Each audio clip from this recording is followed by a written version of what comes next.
Hello everyone, मैं नीलू राय और I beauty salon and academy Bhopal से आप सभी का मेरे यूट्यूब चैनल पे स्वागत करती हूँ। जैसा कि आप सभी लोगों को पता है कि मेरे चैनल पर मेकअप की बेसिक टू एडवांस क्लासेस चल रही हैं। हम इसको सबसे पहले थ्योरी इसकी स्टार्ट की हुई है, बाद में हम प्रैक्टिकल करेंगे। तो थ्योरी का नॉलेज होना भी बहुत ज़रूरी है।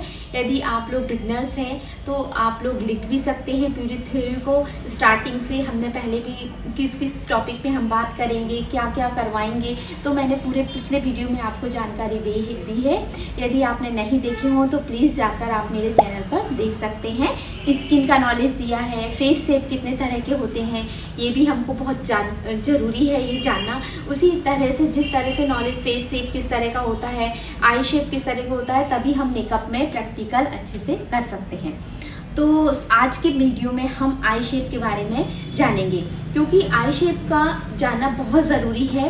क्योंकि हमको किस तरह से शेडो लगाना है, किस तरह से लाइनर यूज़ करने हैं, डार्क शेड यूज़ करने हैं, लाइट शेड यूज़ करने, कहाँ यूज़ करने हैं ना, किस तरह से पिगमेंट यूज़ करना है, या किन आँखों पे पिगमेंट यूज़ करना है या नहीं करना है, किस पे सिमर यूज़ करना है, किसको करने से आइज़ बड़ी दिखती है, कैसा करने से आइज़ छोटी दिखती है। इसका डीप नॉलेज होना बहुत ज़रूरी होता है और ये हमको थ्योरी से ही आता है।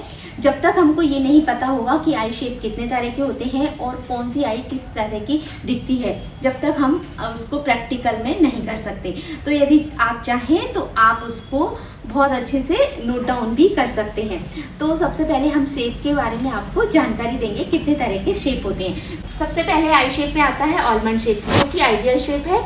आइडियल जिस तरह से मैंने बताया था कि फेस शेप में ओवल शेप आइडियल माना जाता है, इसी तरह आइज के शेप में भी आलमंड शेप आइडियल शेप माना जाता है।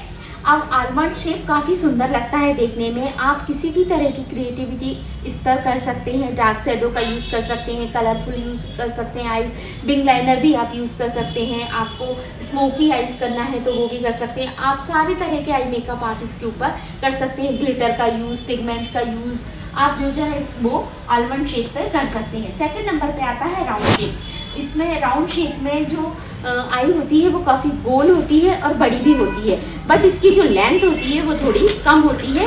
ये जो हमारा आईब्रोज का शेप होता है, आईब्रोज का पॉइंट होता है, ये लास्ट वाला, ये यहाँ तक नहीं आती, ये इसके बोन पे, ब्रो बोन पर ही आकर ख़त्म हो जाती है। तो इस शेप को हमको आलमंड में लाने के लिए इसको विंग लाइनर का यूज़ कर सकते हैं। और थर्ड नंबर पे आता है स्मॉल शेप। स्मॉल शेप छोटी आइज होती है। हमें इस शेप पर डार्क शेडो का यूज़ करने से बचना चाहिए। जितने हो सके लाइट शेड का यूज़ करना चाहिए। जितने भी हम लाइट शेड यूज़ करेंगे आइज काफ़ी बड़ी दिखती है।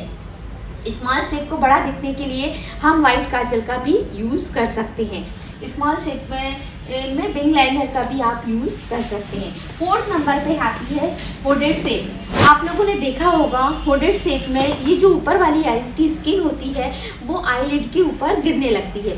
जब इस तरह की आइज़ में होती है तो हम आईलिड पे कुछ भी क्रिएटिविटी करेंगे वो पूरा ये स्किन इस पर ढक जाती है, तो पूरा आई मेकअप छिप जाता है। इसलिए हमको इस पर ज़्यादा क्रिएटिविटी नहीं करनी है। पिगमेंट और सिमर का यूज़ बिल्कुल भी नहीं करना है। और जब हम इस पे जेल लाइनर यूज़ करते हैं तो जैसे ही आँख खुलती है तो वो जो ढका हुआ ऊपर वाला पार्ट है उस पर पूरा एक लाइन ड्रॉ हो जाती है। तो आप इस पे ध्यान रखेंगे कि हम इसमें लिक्विड लाइनर का यूज़ करें। नेक्स्ट शेप आता है प्रोट्रूडिंग आई शेप। इस तरह की आइज में आप लोगों ने देखा होगा कि जो अंदर का हिस्सा होता है वो काफ़ी बाहर निकला हुआ होता है। इसमें भी हमको लाइट शेड का यूज़ बिल्कुल भी नहीं करना है। डार्क शेड का ही हम आई शेडो यूज़ करेंगे। इसमें हम ब्लैक काजल का यूज़ करेंगे। न्यूड काजल का भी यूज़ आप लोग कर सकते हैं। Asian shape. एशियन शेप जिस तरह का हुडेड शेप होता है ये उसी तरह का ही शेप होता है। इसमें बस अंतर इतना होता है कि हुडेड में ये जो हिस्सा होता है वो थोड़ा सा टाइट नहीं होता है, और एशियन शेप में इस तरह के शेप में थोड़ा सा ये जो हुड होता है वो थोड़ा सा टाइट होता है। तो एशियन शेप भी कई लोगों का, जैसे तिब्बती लोगों का, आसाम में के जो लोग होते हैं उनके जो शेप होते हैं वो एशियन शेप, उनमें ये शेप पाया जाता है। ड्रूपी आई शेप। ड्रूपी आई शेप में जो ये लास्ट वाला एरिया होता है, हमारा आउटर कॉर्नर वाला एरिया होता है वो झुका हुआ होता है, तो इस तरह के शेप को हम ड्रूपी शेप कहते हैं। तो लास्ट वाले एरिया जो आउटर कॉर्नर वाला एरिया जो झुका हुआ है उसको ऊपर उठाने के लिए हमको इसमें थोड़ा सा डार्क शेडो का यूज़ करना है। ऊपर की तरह शेड को ब्लेंड करना है। यहाँ पर आउटर कॉर्नर पर जो शेडो लगाएंगे, लाइनर लगाएंगे, वो हमको ऊपर की तरफ ब्लेंड करना है ताकि हमारी आईज थोड़ा सा उठी हुई दिखे। डीप सेट आईज, कई लोगों की आईज डीप सेट आईज होती है। जो नोज वाला एरिया होता है ये काफ़ी दूर होता है। नोज से आईज, दोनों साइड की आईज होती हैं वो थोड़ी सी दूर होती हैं। इस तरह की आईज को डीप सेट आईज कहते हैं। जैसे कि आप सब लोगों को पता है कि हम जब लाइट शेड यूज़ करते हैं किसी चीज़ को दूर करने के लिए या हम लोगों को उसको उभारने के लिए लाइट शेड का यूज़ करते हैं और छिपाने के लिए डार्क कलर का यूज़ करते हैं। तो जब हमारा ये एरिया थोड़ा सा नोज से दूर है तो हम उसको पास लाने के लिए हमेशा इनर कॉर्नर पर डार्क शेड का यूज़ करेंगे। तो इस तरह की डीप सेट आइज में आप हेलो आइज का यूज़ कर सकते हैं जिसमें इनर कॉर्नर पर डार्क शेड का यूज़ किया जाता है। आप इस पर ब्लैक काजल यूज़ कर सकते हैं और न्यूड काजल का भी आप यूज़ कर सकते हैं। क्लोज सेट आइज, नेक्स्ट हमारी आती है close set eyes. Close set eyes में क्या होता है, जो ये वाला एरिया होता है नोज से आइज का, ये थोड़ा सा पास होता है। इसको जब आइज का एरिया ये पास है तो हम इसको दूर दिखाने के लिए इनर कॉर्नर पे लाइट शेड का यूज़ करेंगे जिससे कि हमारी आइज थोड़ी सी दूर दिखेगी। ये ऑलरेडी पास है तो इसको दूर दिखाने के लिए हमको लाइट शेड का यूज़ करते हैं। 10 नंबर पे आता है वाइट शेप। वाइट शेप में आइज जो ऊपर वाला हिस्सा होता है वो थोड़ा सा पास होता है और नीचे वाला एरिया जो दूर होता है। तो ऊपर वाले में हमको लाइट शेडो का यूज़ करना है और नीचे हम डार्क काजल का यूज़ कर सकते हैं।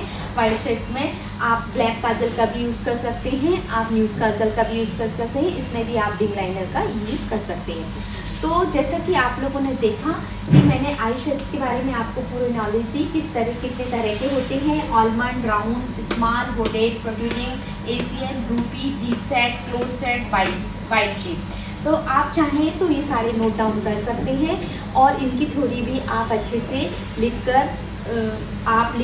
सकते हैं ताकि आपको इसका अच्छे से नॉलेज हो जाए। तो यदि आप लोगों को ये जानकारी अच्छी लगी हो, यदि वीडियो पसंद आया हो तो प्लीज़ वीडियो को लाइक कीजिए, मेरे चैनल को सब्सक्राइब कीजिए और ज़्यादा से ज़्यादा शेयर कीजिए और बेल आइकन के बटन को दबाना बिल्कुल मत भूलिए क्योंकि हमारे ऐसे वीडियो और भी आते रहेंगे, आपको इसकी जानकारी मिलती रहेगी। Thank you so much, bye bye.